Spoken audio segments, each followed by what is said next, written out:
So hi everyone, welcome back to my channel CA with Ease.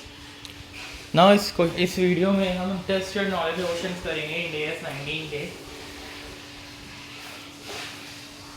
Which is हमारे जो ये वाले हैं दैट क्वेश्चन. तो फर्स्ट क्वेश्चन से स्टार्ट करते हैं. एक entity has 100 employees who are each entitled to 5 working days of paid sick leave for each year. एक एंटिटी के यहाँ 100 एम्प्लॉयज हैं जो कि और हर एक एम्प्लॉय को 5 पेड सिक लीव मिलती है हर एक साल की. जो मैं सिक लीव अनयूज्ड हैं, जो मेरी सिक लीव क्या है अनयूज्ड हैं, मतलब इनको मैं यूज़ नहीं करता, उनको मैं मे बी कैरी फॉरवर्ड कर सकता हूँ एक कैलेंडर ईयर के लिए. सिक लीव जो है वो पहले ली जाती है करंट ईयर की इंटाइटलमेंट में से and then out of any balance brought forward from the previous year. LIFO basis पे चलता है बेसिकली. पहले करंट ईयर में से एडजस्टमेंट होगी, देन प्रीवियस ईयर के बैलेंस में से एडजस्टमेंट होगी. सॉरी. और सिर्फ एक कैलेंडर ईयर के लिए मैं कैरी आउट कर सकता हूँ. 31 मार्च 2021 को जो एवरेज अनयूज्ड एंटाइटलमेंट है, जो एवरेज अनयूज्ड एंटाइटलमेंट है वो मेरी 2 दिन की है पर एम्प्लॉय. मतलब ऑन एन एवरेज बेसिकली एक एम्प्लॉय 2 दिन की अनयूज करता है आउट ऑफ 5. जो एंटिटी है वो एक्सपेक्ट करती है on the basis of experience that this is expected to continue that 92 employees will take no more than 5 days of paid sick leave in 21-22. ठीक है. And then the remaining 8 employee will take an average of 6.5 days each. ठीक है. Entity expect करती है it will pay an additional 12 दिन की sick leave as a result of unused entitlement जो कि accumulated थी 31 मार्च 2021 को. So 1.5 days each for 8 employee. So क्या एंटिटी को डायरेक्टली रिकॉग्नाइज करनी पड़ेगी in respect of leaves. So back question है, पहले ट्राई करो खुद कर करते हैं.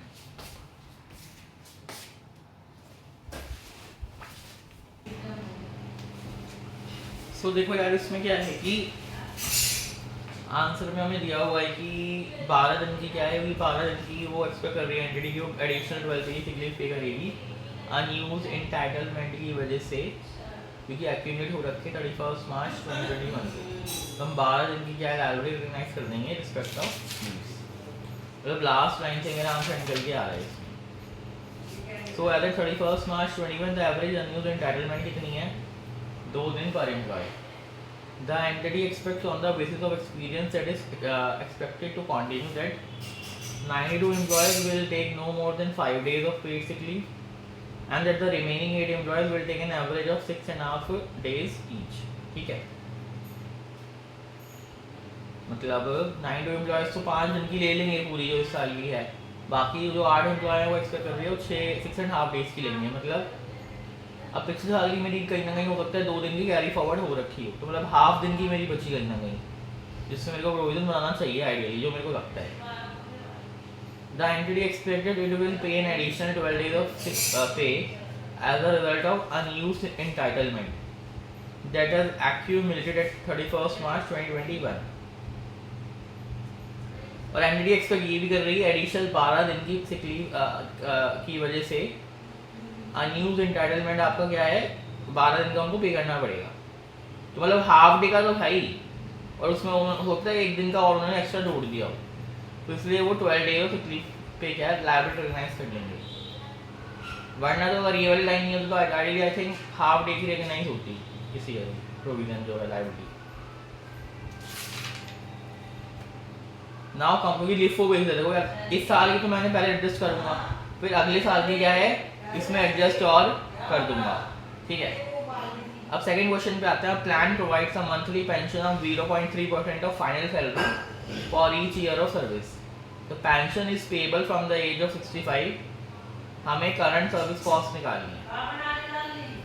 एक प्लान है प्रोवाइड करता है मंथली पेंशन जिसकी 0.3% की final salary for each year of service. जो पेंशन है पेबल है from the age of 65 itself, तो हमें करंट सर्विस कॉस्ट क्या है निकालनी है। सो जो हमें बेसिकली हो गया क्वेश्चन ये है कि 0.0 ने कहा बेसिकली हमें प्लान बनाना है पेंशन का, मंथली पेंशन का, फाइनल सैलरी का, और 65 साल की जैसे मैंने अटेंड करी मेरे को पेंशन मिलनी जाए शुरू हो जाएगी। ठीक है, तो वही है प्रेजेंट वैल्यू वगैरह इसमें निकालूंगा मैं करूँगा। So benefit equals to the present value at the expected retirement date.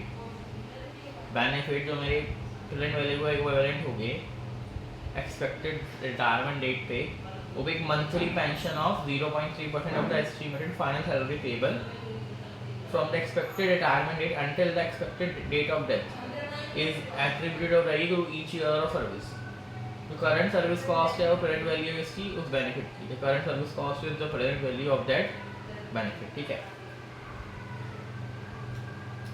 जो प्रेजेंट वैल्यू है डिफाइंड डीबी की डिफाइंड बेनिफिट ऑब्लिगेशन की, वो प्रेजेंट वैल्यू है monthly pension payment of 0.3% of final salary multiplied by the number of years of service up to the end of the reporting period. जो present value है defined benefit obligation की, present value है monthly pension payments की, जो मैं 0.3% की final payments ही करूँगा, multiply कर दूँगा उसको नंबर ऑफ ईयर सर्विस से जो मैंने करा है काम at the end of reporting period. तो करंट सर्विस कॉस्ट है प्रेजेंट वैल्यू है डिफाइंड, वो डिस्काउंट करी जाएगी बिकॉज पेंशन पेमेंट्स हमारी 65 की एज तक है भी होगी। तो वो ऐसे कुछ नहीं करना, सिंपल क्वेश्चन है ये। इसमें बस आपको ये करना है फाइनल सैलरी निकालिए पहले। तो फाइनल सैलरी जो आपकी 8 to 65 तक पे होगी, जैसे ही आप 65 एज अटेंड करोगे उसके बाद आपकी फाइनल सैलरी होगी, उसका आप 0.3% क्या है निकाल लोगे इंटू जितनी आपने नंबर ऑफ ईयर सर्विस काम करा इंटू 12 मंथ्स कर दोगे। ठीक है, और फिर उसको क्या है आप डिस्काउंटिंग रेट लेके उसका प्रेजेंट वैल्यू निकाल दोगे। ठीक है, उसके बाद आपकी वही डिफाइंड बेनिफिट ऑब्लिगेशन बन जाएगी, ओपनिंग बैलेंस निकलेगा। फिर आप करंट सर्विस कॉस्ट हर साल क्या है पीरियड में चार्ज करते रहोगे और अपनी डिफाइंड बेनिफिट ऑब्लिगेशन क्या है बढ़ाते रहोगे, जब तक बढ़ाते रहोगे जब तक 65 जो आपने एस्टिमेट करा था उतना ना पहुंच जाए। और उसमें बीच में actuarial gain, remeasurement gain, loss वगैरह क्या चीज़ें आप निकाल लोगे। सो ये बिल्कुल थ्योरेटिकल क्वेश्चन है, बट ये हो सकता है प्रैक्टिकल में आ जाए, इट मे बी पॉसिबल। सो इसको यार रिवाइज करने की नीड नहीं है, मुझे लगता है ये क्वेश्चन ऐसा मतलब इतना छोटा क्वेश्चन है। Third, a plan page a benefit of 140 for each year of service. एक प्लान मेरे को 140 रुपये का हर साल का क्या है बेनिफिट पे करता है, excluding service before the age of 25। ठीक है, तो 25 साल की एज से पहले की जो सर्विस है वो तो मेरी इंक्लूड नहीं होगी। 25 साल के बाद जो मैं सर्विस प्रोवाइड कर रहा हूँ उसमें ही मेरे को प्लान 140 जितनी मैं 60 साल से एंटर करी 25 साल के बाद मेरी एज जो है उसके हिसाब से मेरे को मिलेगा। तो बिफोर द 25 का कोई बेनिफिट एट्रीब्यूटेड होगा नहीं, आफ्टर 25 में 140 रुपये क्या है वो कर दूँगा। So no benefit is attributed before the age of 25 because service before that date does not lead to benefits, चाहे कंडीशनल हो चाहे अनकंडीशनल। उसके बाद मेरा 140 रुपये का क्या है बेनिफिट निकल जाएगा। ये तो इजी है, और देखते हैं। B private limited has a post employment medical plan which will reimburse 20% of an employee का post employment medical cost if the employee leaves after more than 10।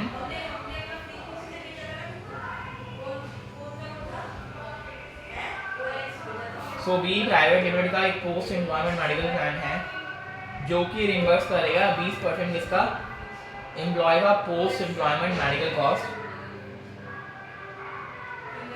अगर एम्प्लॉय छोड़ दिया जाता है after more than 10 year and less than 20 years of service and 50% उस cost की अगर employ छोड़ दिया जाता है आफ्टर 20 और मोर ईयर्स ऑफ सर्विस। बताओ कि how would you measure the benefit to be attributed for the employee service for the last 20 years and 20 years and within 10 years. ठीक है, तो तुम कैसे मेजर करोगे बेनिफिट जो तुम्हारा एट्रीब्यूट होगा एम्प्लॉय के लिए सर्विस के लिए for the last 20 years and 20 years and with in 10 years.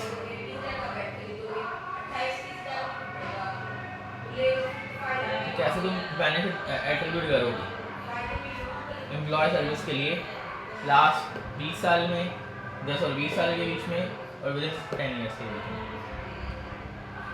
सो अगर देखो विद इन 10 ईयर्स के बीच में तो कोई मेरा बेनिफिट एट्रीब्यूट नहीं होगा क्योंकि वो जो मेरा पोस्ट एम्प्लॉयमेंट मेडिकल टेस्ट है तो 20 साल के 10 साल के बाद ही शुरू हो रहा है, ठीक है। और बाकी जो है वो मैं इसमें ऐसे से मतलब बेसिकली परसेंटेज वाइज डिवाइड कर दूंगा नंबर ऑफ ईयर्स से, वो मेरा कैसे निकल जाएगा। जैसे इसमें 2.5% इन्होंने निकाला है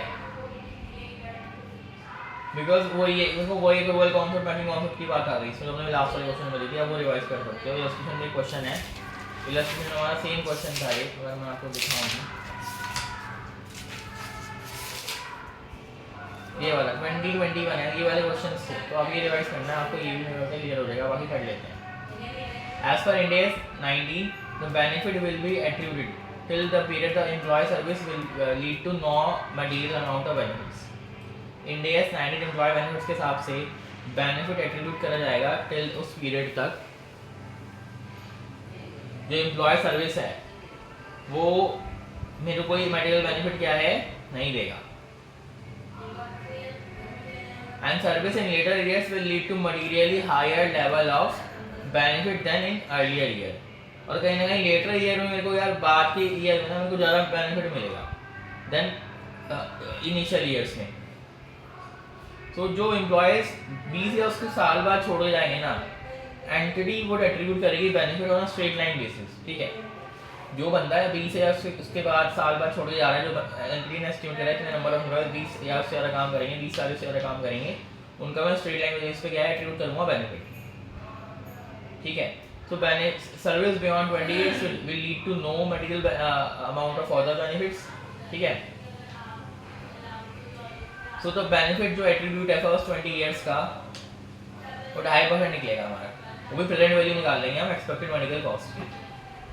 जो एम्प्लॉय 10 और 20 साल के बीच में छोड़े जाएंगे द बेनिफिट जो एट्रीब्यूट होगा फर्स्ट 10 years का वो 2% होगा of the present value of the expected medical cost, experimental cost का। For those these employees no benefit is attributed to service between the end of the 10th year and the estimate of the date of leaving। वही benefit attribute होगा इन employees के लिए जो कि service के basically end of 10th year में छोड़े जा रहे हैं एस्टिमेटेड डेट ऑफ लीविंग के बीच में। उन एम्प्लॉयज के लिए जो कि एक्सपेक्टेड है वो 10 साल के दिन छोड़ देंगे, कोई बेनिफिट क्या एट्रीब्यूट नहीं होगा, वही आंसर है। फिफ्थ करते हैं। Cisco Private Limited has a headcount of around 1000 employees in the organization in 2020-2021। या फिर की जगह कितने क्वेश्चन हैं? 6 क्वेश्चन है। 6 क्वेश्चन है, मैं तो 6 कर देते हैं, 6 to 10। So OPQ Limited is a listed company having its corporate office at Nagpur। OPQ Limited एक listed company है, इसका corporate office कहाँ पर है? नागपुर में। The company has a branch office, मेरा ब्रांच चेन्नई में है, कॉर्पोरेट ऑफिस नागपुर में है। कंपनी इंडियन मार्केट में ऑपरेट कर रही है पिछले 10 साल से। पिछले 10 साल से मैं क्या हूँ इंडियन मार्केट में क्या हूँ ऑपरेट कर रहा हूँ। जो कंपनी है वो ऑपरेट करती है पेंशन प्लान, तो ये प्रोवाइड करता है pension of 2.5% of final salary for each year of service. Pension 7 साल के बाद क्या है वेस्टेड हो जाती है। On 1 April 2028 the company increased the pension to 3% of final salary for each year of service starting from 1st April 2021। On the date of improvement, the present value of additional benefits for the service from 1st April 1 से 1st April 28 से was as follows, ठीक है। तो हमें employ जो basically 7 साल से ज़्यादा काम करेंगे सर्विस में 1 जनवरी 2028 को, उनकी 2,75,000 रुपये है जो मैं दे रखी है प्रेजेंट वैल्यू एडिशनल बेनिफिट्स की। और एम्प्लॉय जो 7 साल से कम काम करेंगे, एवरेज 4 years टू गो, उनका है बेसिकली जिन एम्प्लॉय को 7 साल से कम हुए हैं, जिन एम्प्लॉयज़ को 7 साल से ज़्यादा हुआ है उनको तो हो ही जाएगा एट्रीब्यूट, और इनको 7 साल से कम हुए हैं उनको 2,21,000। ठीक है, तो अकाउंटिंग ट्रीटमेंट हमें क्या इसमें प्रोवाइड करना है। तो क्या होगा, पेंशन उन्होंने क्या 3% फाइनल सैलरी बढ़ा दी है for each year service starting from 1 April 21 से 28 तक। कंपनी टोटल अमाउंट क्या रिकॉग्नाइज कर लेगी immediately for the purpose of organisation as it doesn't make any difference as to whether benefits are already vested और not. तो बस साफ साफ आपको ये दोनों चीज़ें अमाउंट ऐड करनी है, एंड आपका क्या है अकाउंटिंग ट्रीटमेंट ये होगा, ये आपकी लाइबिलिटी रिकॉग्नाइज करेगी कंपनी टोटल अमाउंट 4,96,000 की। ठीक है, क्योंकि बेनिफिट चाहे ऑलरेडी वेस्ट हुए हों चाहे नहीं, उससे फ़र्क नहीं पड़ता, क्योंकि मुझे तो क्या है पे तो करने ही है, चाहे फ्यूचर में चाहे अब चाहे एम्प्लॉय इन्वेस्ट करे नहीं करे, क्योंकि मेरी तो लाइबिलिटी है, मेरे को तो करनी पड़ेगी प्रोवाइड, वो वाली चीज़।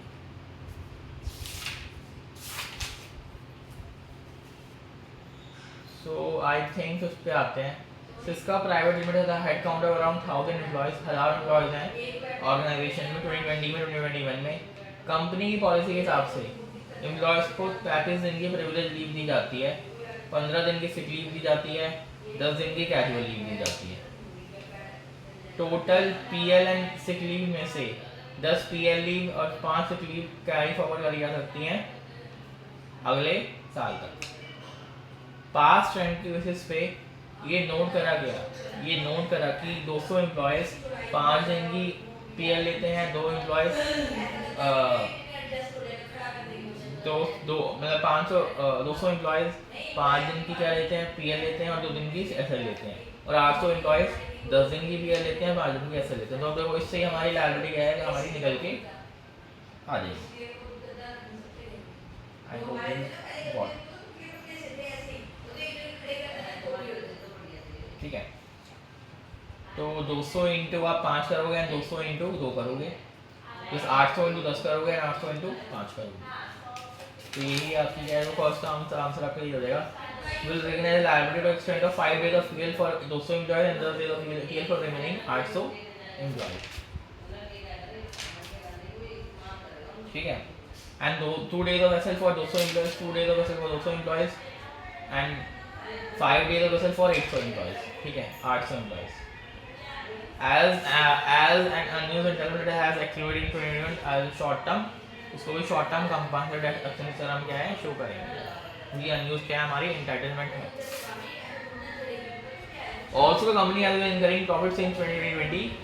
It has decided in 2020-2021 to distribute its profits to its employees at a 4% during the year. However, employee turnover in the organization has been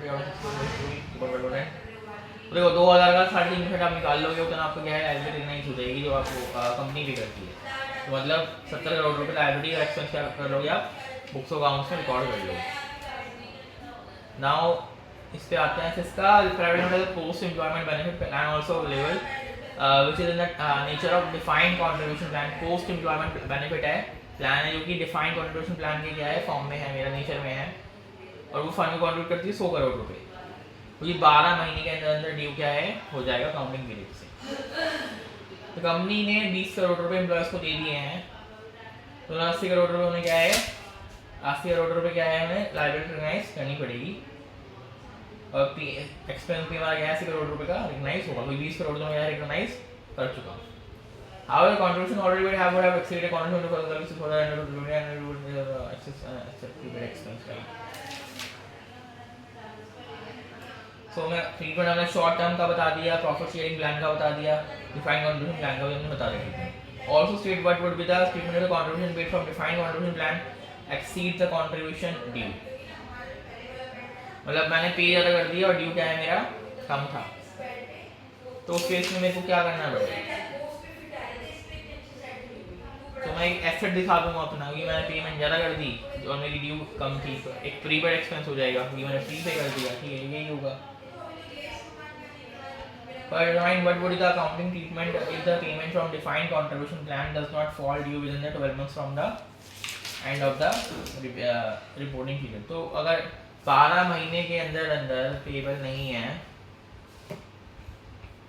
तो सॉरी 12 महीने के अंदर पेबल है, तो उसको डिस्काउंटिंग नहीं होगी अगर 12 महीने के बाद आता है पेमेंट का, क्योंकि 12 महीने के बाद 12 महीने के अंदर अंदर तो उनको शॉर्ट टर्म मान लेते हैं, उसमें हम डिस्काउंटिंग रेट क्या है अप्लाई नहीं करते, बट 12 महीने के बाद है तो हम उसको उसमें डाल सकते, डिस्काउंटिंग रेट क्या है यूजिंग द रेलेवेंट रेट क्या है अप्लाई करके फिर रेट वैल्यू निकाल के लायबिलिटी एक्सपेंस क्या है रिकग्नाइज करेंगे। Also clear.